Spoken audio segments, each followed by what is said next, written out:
मुफस्सिर कुरान क़दरुल हर doctor इल्लामा Mohammad Iqbal रहमतुल्लाह अलैह फरमाते अफसोस सद अफसोस के शाही ना बना तो देखे ना तेरी आंख ने फितरत के इशारे।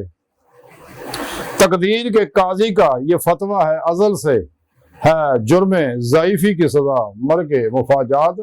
सुने रब ने कुरान जाके अपने कोड़े तैयार रखो शैतानी कुवतां दे खिलाफ, अपने आप को मजबूत रखो ताकि दुश्मन को खबर रहे भी जे इन्हू छेड़िया तो सानू छड्डना नहीं है।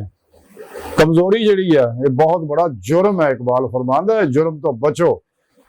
हुण मुस्लिम उम्मा दे ज़वाल दी वजह की है? सिर्फ यही कि मुस्लिम उम्मा मुतफिक नहीं, इत्तेहाद है नहीं, कमजोर है, कुरान और सुन्नत पे पूरा पूरा अमल नहीं, आप तकसीम हो चुके ने, नफस शैतान दुनिया के पिछे लग के।